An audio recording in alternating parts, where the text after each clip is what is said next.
Hello everyone and welcome back to part 2 of my Crusader Kings 2 tutorial. Today we're actually going to start looking at the game mechanics and how to actually play the game with reference back to the orientation in part 1. So now that you've got a better idea as to what each of the screens of the game is actually for, we can actually look at playing. So first of all, load the game, make sure you've got the same character, play in, and off we go. First thing we want to do is reset the overlay to something useful, so independent realms. Now, first thing we want to do is make sure that we've got our own house in order. So you want to make sure that your vassals are happy, there's no chances of rebellion and so on and so forth. And it's very difficult to expand your realm when you're having problems with inside the realm you've already got. Easiest way to do that is to go through your character portrait and into the vassals tab. And you can see here immediately your opinions from your different vassals. The opinion is green if it's positive, red if it's negative. Hovering over it will give you a breakdown of the different factors. Most of them are reasonably self-explanatory. State diplomacy is a function of your state diplomacy. Short reign is a penalty you have for having just assumed a title. Eventually that goes away and is replaced by long reign, which is a positive factor. Gavelkind succession, that gives you a slight positive for gaining your titles through Gavelkind succession rather than seniority succession. Noble customs, that's research, so doing research into that can help you with your feudal lords. Foreigners, again you don't like foreigners. Brave, gregarious, cruel, envious and content. These are attributes, so we're going to talk about these attributes for a moment. You can see them on any person's character sheet and you can see what they actually do by hovering over them. These attributes are gained through character generation at the start of the game and can also be gained or lost as you play, depending on how you respond to various random situations. So if we check my heirs, for example, we can see that he is also cruel, but he's content. So his intrigue is decreased, but he gets an increase in monthly piety, which is good. Gregarious, just loaded diplomacy bonus. Zealous, additional monthly piety and additional martial. So this guy's going to end up with quite a high piety score simply by living, which is always good because piety adds to your final score, as you will remember in this little section here from part 1. So we know that these opinions are positive, and these opinions will work for pretty much anything. For example, we can check the ruler of Kildare here and see that his opinion of me is 13. Basically just through state diplomacy. No other reasons to like me, no other reasons to hate me. Ruler of Desmond here, same thing. In fact, this is probably going to be the same for pretty much everyone in Ireland at the moment because the game has literally only just started. Next thing you want to do is make sure that your councillors are all assigned, which they are. So that's good. We've again covered how to assign your councillors and how to assign jobs to them as well in part 1 if you missed it. Okay, so we need to consider a long-term goal. And a good long-term goal here is to become the King of Ireland. Becoming the King of Ireland will basically allow you to not so much press a claim over the rest of Ireland, but it will make existing lords a lot more likely to basically swear fealty to you. And we're going to cover that. We'll cover fealty in a moment, but first of all I want to look at titles. You'll remember that I have the title Duchy of Munster, which of course has given me a de jure claim over Desmond, because it is considered to be a part of the Duchy of Munster and I don't own it, therefore I have a claim to it. Well, you can actually go a little higher than duchies. If you look here, you'll see that you've got the realm here. Then above that you've got the kingdom that the realm belongs to, well, should I say the territory or the county belongs to. And then above that, the empire that kingdom belongs to. And by clicking on these symbols, you can see the requirements to actually claim that title. There currently is no King of Ireland. This is because no one has yet been able to reach the requirements to actually create the King of Ireland title. What do we need to do that? Well, if you hover over the Create button, it'll tell you, and it says you need to hold at least 2 duchy titles. So I hold one, somebody else holds the other one. But hang on a minute, what about these 3 here that are in red? Leinster? Leinster? I'm going to call it Lannister because, well, why the hell not? Yeah, I'm sure most of you will get the reference. Meath and Ulster. Why are these in red? And, you know, what's going on there? Well, simply put, these, like the Kingdom of Ireland, have not yet actually been created. So in order to create these, you need to achieve a certain goals, which, just like the Kingdom of Ireland, if you hover over Create, you can see what the requirements are. So to create the Duchy of Lannister here is 198.6 gold, and you need to control 50% of the de jure counties within it.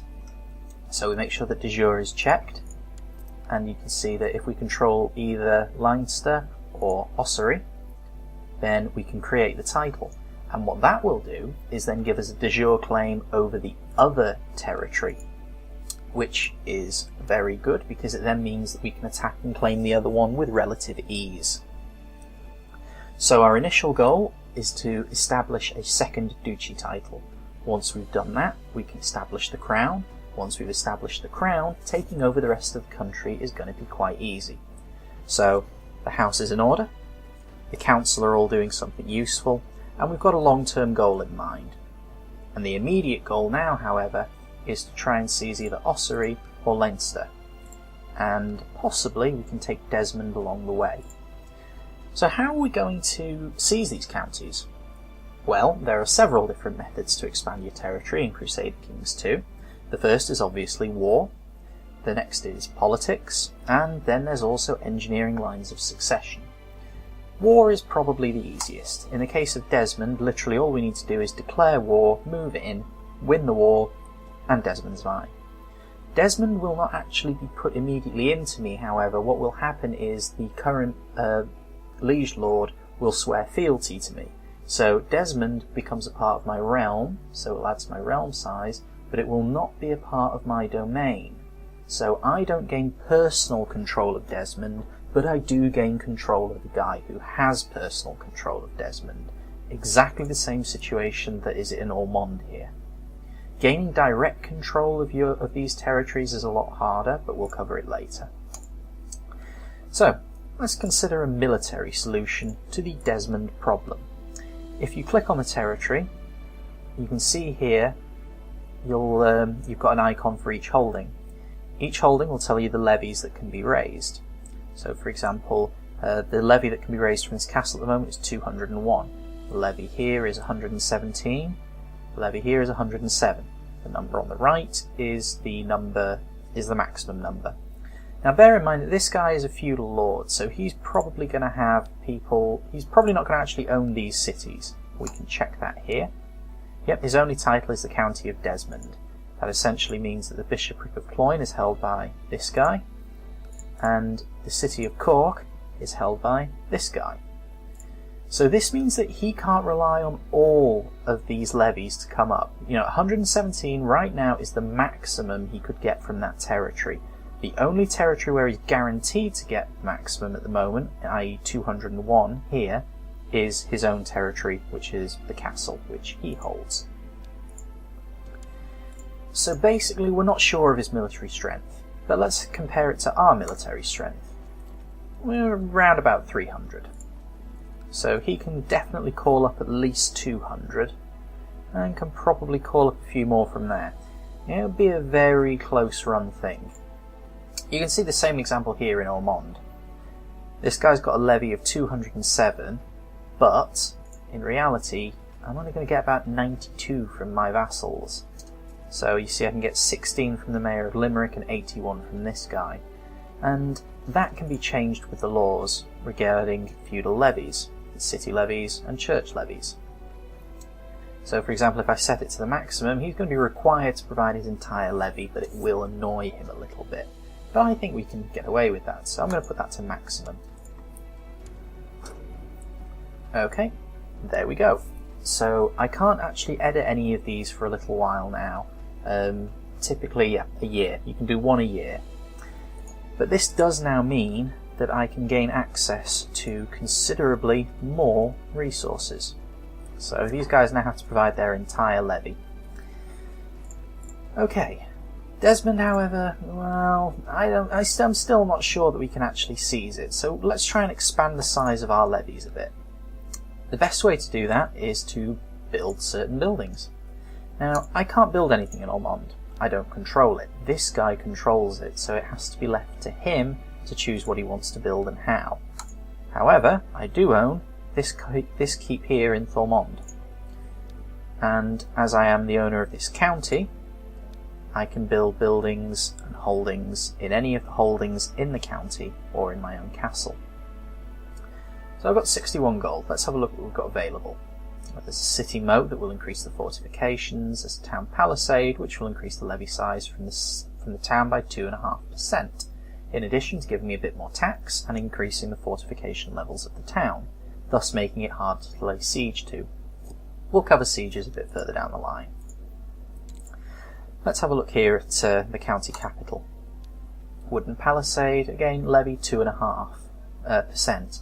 As I always get the full complement of levies, as in literally every single part of the levy from the territories that I hold, that 2.5% will be much greater. So I've got the 50 gold, I might go ahead and build that.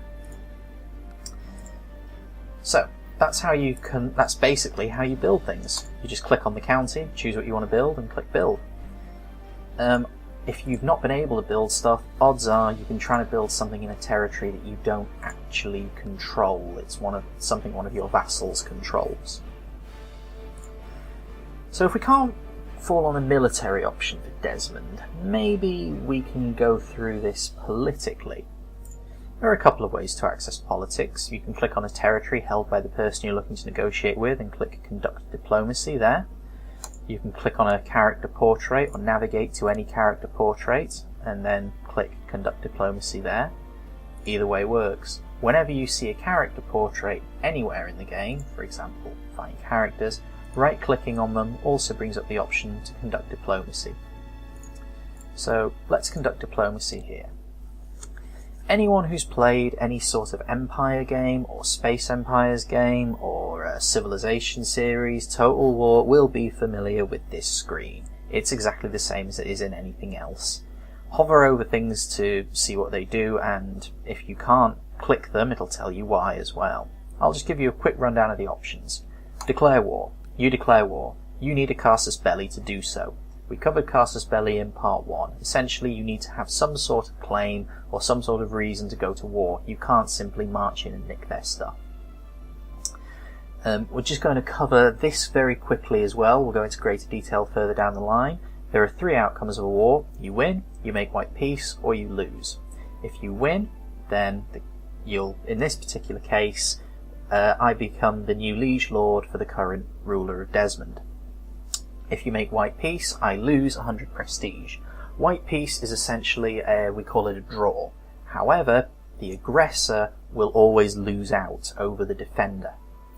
So bear that in mind. Make sure that you can win the war before you start, because even if you just end up calling it a draw, it's going to cost you a lot more than it's cost the defender.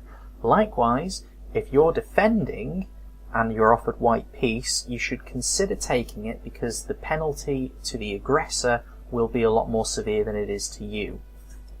Finally, there's losing. If we lose the war, I lose twice as much prestige, and I have to pay war reparations of 36 gold. So, again, given the relatively small difference in our militaries, I'm not entirely comfortable with this, so I'm not going to go to war. Send gift. Easy way of making someone like you. The amount of gold that you need to give them varies depending on their rank. Higher ranks need a much greater bribe.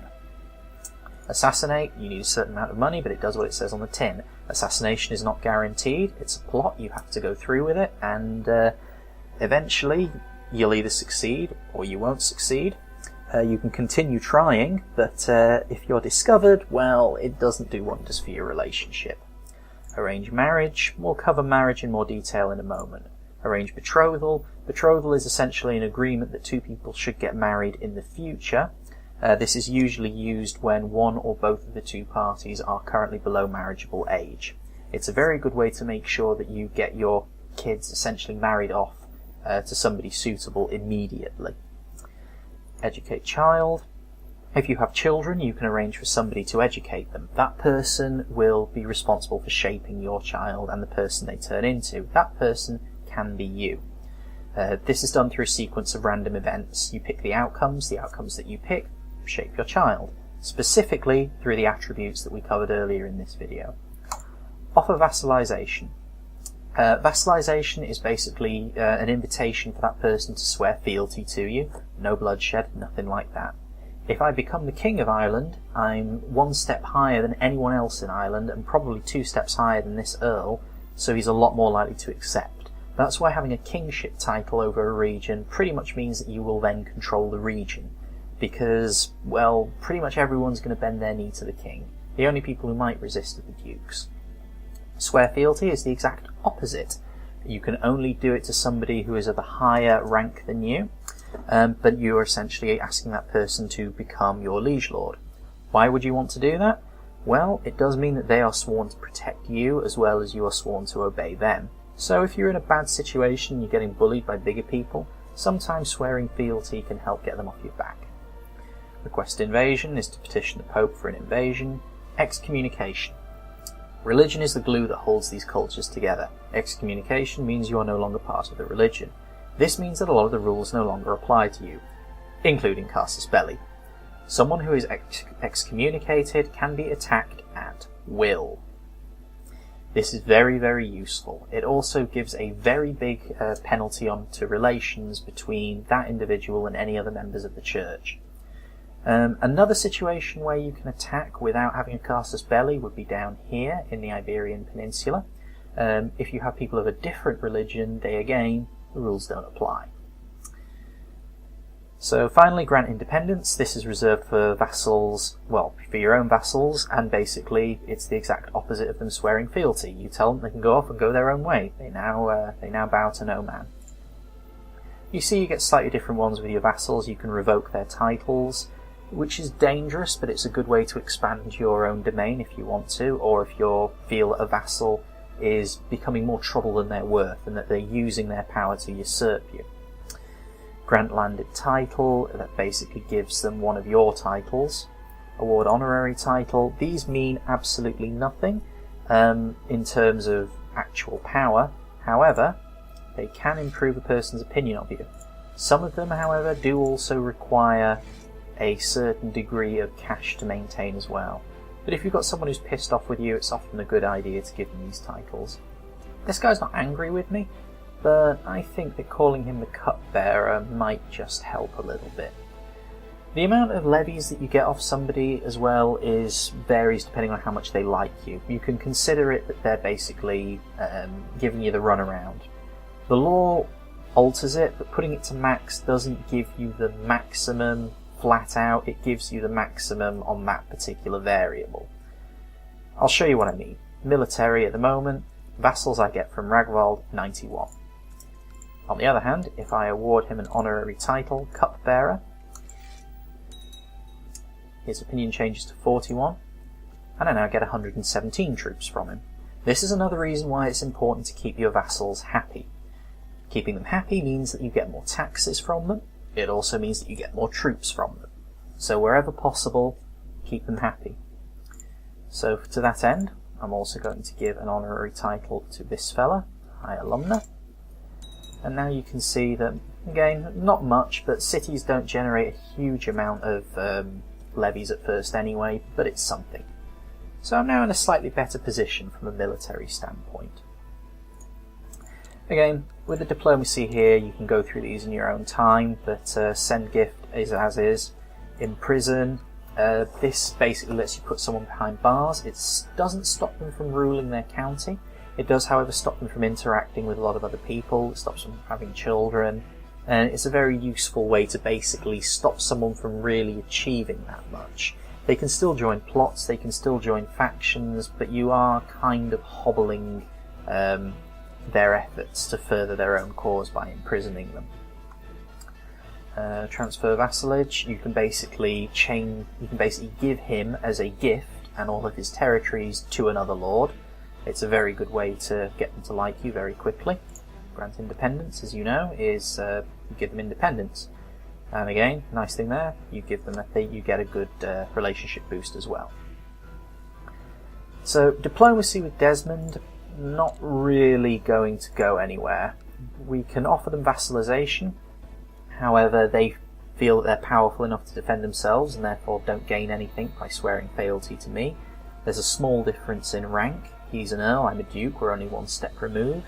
And while he does like me, that doesn't do anywhere near enough to offset even the base reluctance, let alone all the negatives. So diplomacy is not going to work, military is shaky. What else could we do?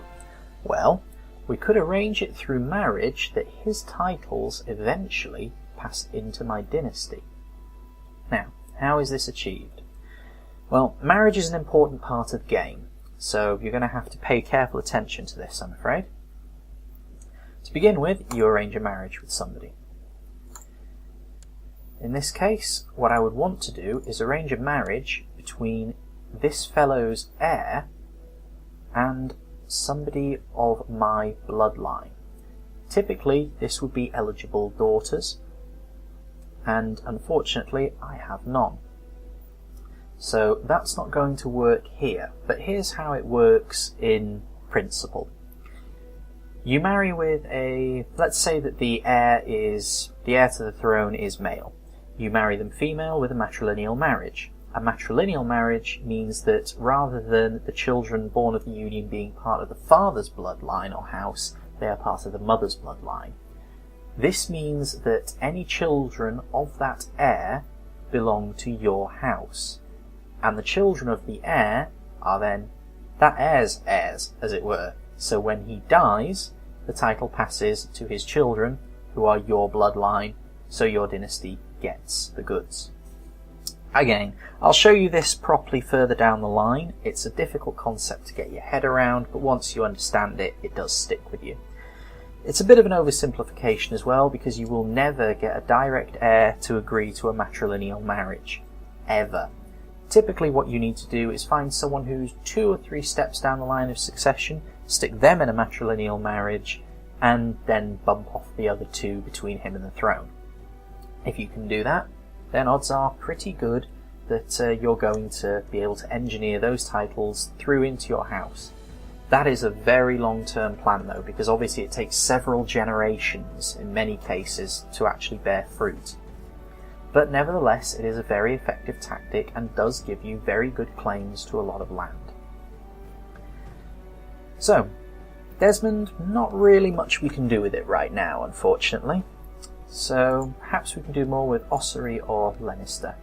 But at the same time, most of those are going to be suffering from the same problems. There's no real I don't have any eligible daughters to marry in, and they don't have any eligible daughters for me to marry either. So really, there's not much we can do to expand right now. But we can hope for something further down the line. In the meantime, I need to get myself married off. You can click Arrange Marriage as well from a character sheet. That will immediately put you into a list of people who are willing to marry and are from other areas, but are all suitable.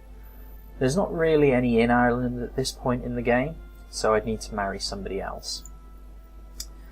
So let's have a look with Maya here, the Princess of Navarra. So if I just click her, and you can see what the effects here would be. If I marry her, I gain 33 prestige from marrying into House Jimena. This means that House Jimena is a very prestigious, well-known house, so by associating with them, I bask in some of their reflected glory. And then finally I gain another 100 prestige from marrying a princess. I gain a lot of prestige because she is above me in terms of the feudal ranking. If you're marrying someone below you, then you often take a prestige hit for such a marriage. The other thing to consider is the stats of the spouse, because ultimately their stats are also added to yours. So if I right click and go to her character sheet, her stats aren't too bad. She's got a very good intrigue score. I believe my intrigue score is quite poor, so she'd be a fairly good match actually. She offsets a lot of my negatives, so I'm going to go through with that and try and arrange that marriage. You can see here again, this is true of all these options. If you hover over yes or no at the bottom there, it'll tell you why. So in theory that should be -1, but at the end of the day I'm not going to complain. So I can send that request. but it takes time for some of these requests to go through. Certain things, such as assigning titles, are instant. But before we start the clock, let's take a look at these events that I made such a big fuss about. I'm just having a quick check there of the plot. So, some of these events are very, very useful. I believe that Go on a Grand Hunt is currently available. This is good for building relations with your vassals, as is Summer Fair. Hold a Feast is very good for building relationships. And I believe there was one other one as well for that. Summer Fair, Grand Hunt, Feast. No, I think that's it. There's Tournament as well. Tournament is like a global, Europe-wide thing. You can only really hold it when you've accumulated a lot of power. And I believe when you have the King title as well. But I may be wrong there. Either way, we can achieve this one. We can afford it. So I'm going to trigger that event. Okay, when you trigger these events, they will start a sequence of random events. You have to pick options in each of those random events, and it helps shape your character and your relationships. So we've got pretty much everything sorted. There's a matter of my unmarried heir, but we'll resolve that in the meantime. So you can either click the date to start the clock, or press the spacebar. I generally play the game at 3 times speed, but you pick a speed that you're comfortable with. And let's just wait for something to happen. And here we go. Dialogue. Okay, so it has been agreed that myself and this princess shall marry, and I have options. So this is to do with collecting the royal aid to pay for the ceremonies. So I can either gain 3 gold or gain 50 prestige. I'll go with prestige. And as you can see, I fulfilled my ambition. So that means I also gained some piety from that. My piety has gone up, my prestige has rocketed up. So I now need to pick a new ambition as well. However, first of all, we've now got the first random event of this hunt. So the mayor is boasting about how much better a hunter he is compared to me, just because he killed a large deer on his own. He cannot hunt from the dungeon, so I can imprison him, and I will lose 5 prestige for doing so. However, I don't really want to do that because this guy is also my spy master. So I can gain 5 piety as well, just for slapping him on the back and playing along. So I'll do that. So press space to pause. I need to pick a new ambition. My ambition will be have a daughter. I don't have much control over that, but it does increase my likelihood of, shall we say, having at least 1 child. So again, we're running along. Out in the woods, my party is hunting. I see a mighty stag, so I can simply gain 5 prestige. I can spare its majesty, which will give me diplomacy for a little over a year. Diplomacy +1, but that will wear off. Or it look really good over my fireplace. 75% chance no effect, 10% to gain 1 martial, 10% chance to gain wounded, 4% chance to gain maimed, 1% chance I die. And no matter what happens, for a little over a year, I get martial +1. Now, wounded is actually a good trait. Whilst it does reduce your martial by 1 and your health by 1, once it wears off, you gain the scarred trait, and the scarred trait gives you prestige over time because you look like a grizzled badass. It worked for Nick Fury, it can work for me. Maimed, on the other hand, never really goes away. I think it's possible for it to go away, but I've never seen it happen. But looking at the odds, I'm going to play the odds. So 75% chance nothing happened, and what do you know? Nothing happened. And the Grand Hunt is over. So I gain 10 prestige for running the event. And that is why these events are so important. They are the primary way by which you can gain a lot of prestige early in the game, and also forge much better relationships with your vassals. So let's pause the game and see when the next one's coming up. I believe the next one will be Summer Fair, or I can go on another Grand Hunt. Yeah, let's go on another one. It is a very, very useful little event. And let's marry off my heir as well while I'm at it. So, if I go to my character sheet, I can get to my heir from there. Conduct diplomacy, arrange marriage. Now, I'd be interested in an alliance with the Scots at this point. I've actually got no reason to be interested in an alliance with the Scots, but I'd like to show you how alliances work. They are sealed through marriage. So basically I need to marry someone of my family into somebody of the Scottish family, and that joins our houses. So let's have a look around here. Normally what you'd want to do is find a ruler who looks strong, somebody who you think is going to end up taking a lot of the territory. Scotland is currently quite fractured, but it does have a king. So let's see if we can get in good with him. Does he have any female heirs? No, he does not. So unfortunately that's out of the books. Let's see if any of his vassals might be willing to go for it. Ah, there's a vassal here who likes me at 75. So let's check his family. 2 female heirs. So let's go to diplomacy on the eldest and arrange a betrothal. Because we can't really arrange a marriage here because she is currently a child. We can betroth my son to his daughter. There's a bit of an age gap, but it's not creepy, possibly. So we just check here. Brian had gained 1 prestige from marrying into House Dunbar and 0 from marrying the daughter of a duke. She's basically exactly the same as he is. He is the son of a duke, she is the daughter of a duke, and they're quite happy for that arrangement. So let's send that request and carry on with the timer. Okay, let's have a quick look here. Agile deer stumbled, broken its leg. My horse is now in pain. So I will end his suffering myself. I gain Merciful, which increases my monthly prestige slightly for the once per month for the next year, but does reduce my intrigue by 1.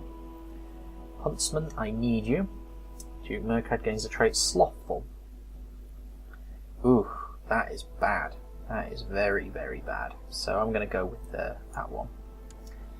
The next one. Corner a large bear. Small arguments broken out hunters who should get to kill the bear. So I gain Wrath and 5 prestige. However, Wrath gives me increased martial but reduces my intrigue and diplomacy. My martial is high enough, my intrigue and diplomacy are not. So give me the bear spear.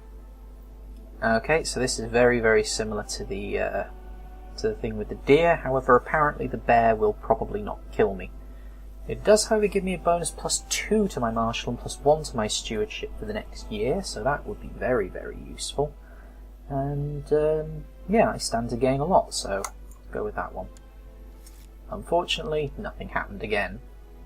Okay, so this marriage has now been, well, this betrothal has now been accepted, which means I've just got to wait on that one.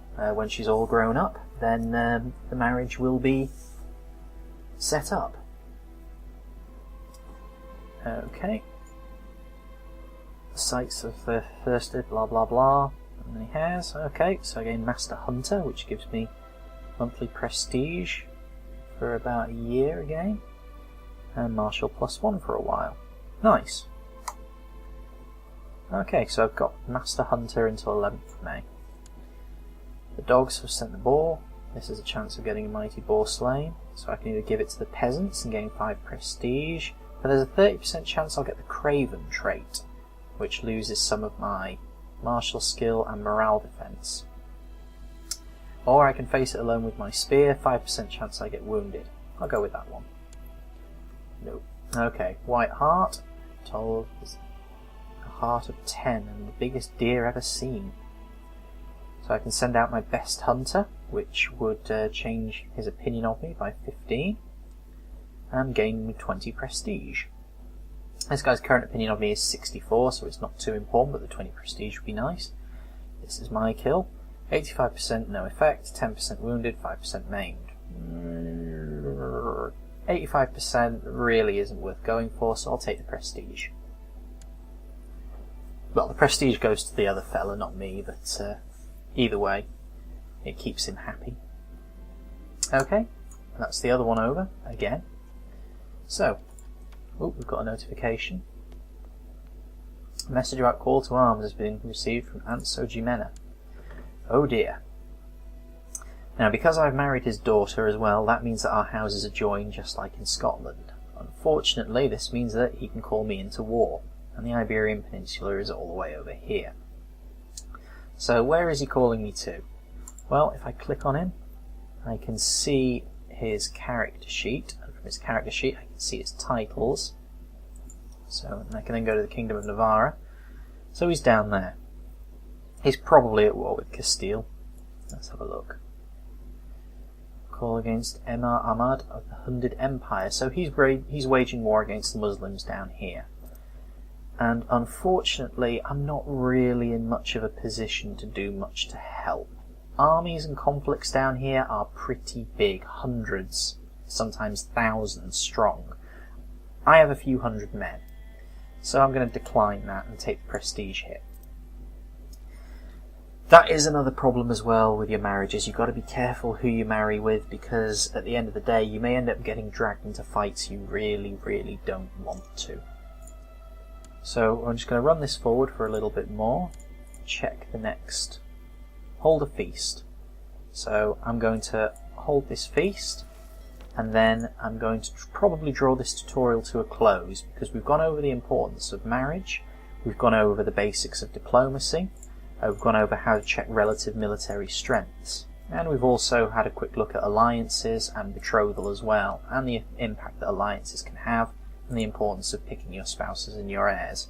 We've also touched on the idea of engineering lines of succession, but unfortunately that's something that's very difficult to show in a video tutorial because it takes such a long time. So once this event has run its course, I'll bring this one to a close. I'm then going to play forward on this tutorial game a little bit to get us into a position where I can show you how the military aspect of the game works, and that will be part 3. So, without further ado, running forward on the clock. Just get rid of some of these. Okay, here we are. No feast is complete without boar meat. Who will get the prestigious task of hunting and slaying the boars needed for the feast? So we can send out the marshal, who will get 10 prestige for doing so, and his opinion of me will be improved by 25, but there's a chance he'll be wounded. I can send my son, same deal. I can hunt the boars myself, no prestige gained from that, but slight chance of wounded. Or I can force the peasants to hunt, which does nothing. So I'm going to send my son, because, as I said, the game tracks prestige through people who are not you. So, for example, when I die, a lot of the actions that I've done raising my son will impact the prestige he has when I start playing him. These figures are followed for every single character in the game. They only appear here when you start playing them, but the game is tracking them. So I'm planning ahead here and making sure that my son has quite a high prestige when he has to claim the throne. Steward Targ has grave news. Part of the castle where the guests would be staying would have to be repaired, or else he couldn't guarantee the guests' safety. It will be rather costly, but he assures me it'll be worth it. So 2.31 gold, we'll go for it. We don't want to be a cheapskate. Let's talk about musicians. So I can offer musicians some patronage, we'll go with that. It was either pay gold or lose prestige. Liege, my mission to Ormond has been a success. During the visit to Earl Ragbold of Ormond, I have managed to make him understand what a benevolent, peaceful ruler you really are, and he sends his regards. So this is a report from my Chancellor, who's been off in Ormond, as you know, currying up favour. So if I have a quick look at, you can see Uncrad's opinion's gone to 60. Fulfilled marriage wish, that's excellent. Gravelkind, cupbearer, noble customs, content. Yep, this guy is now pretty pally with me. And if we go to the military, you can see that my military has now become much stronger. So you can see by sending out my councillors, I've been able to further my military power by quite a bit. And I'm now in a position where an attack on Desmond might actually be viable. So I'm just going to pause for a second here. I almost feel sorry that I'm scheming against this guy now. Oh well. No, it's not yet reached the point where I can reassign. That comes in March. Nevertheless, always useful. So how much am I going to spend on food? We will be lavish. Is the provision complete? Let's send my invitations. I've seen these a lot of times before, so I'm sorry I'm not reading them all out, but at the end of the day, you'll see them yourself, you can read them yourself, you can understand them yourself. you understand about the traits and and how the traits change the gameplay. You can understand the percentages and so on as well. So, who's this? Ooh, he's got his army up. Ooh, this is an interesting development. So guests have arrived. Welcome to the feast. If he's sending his army off somewhere else, and he is, we can send a quick sneak attack in and seize his castle while his levies are still vanished. Excellent. Okay, troubadour, blah blah blah, and these two. So I can change the bishop's opinion of me. I can lose 1 gold and gain the trait charitable. What does charitable do? Increases my diplomacy by 3. My diplomacy could do with going up, and it only costs me 1 gold to gain 3 on charity. That's excellent. I'm going to go with that.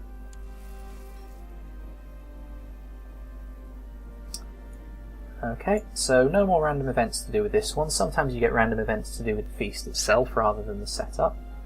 But until March of 68, which is in a good few years' time, my diplomacy is at +5 and the general opinion on me is also at +5. So you can see why these events are so important.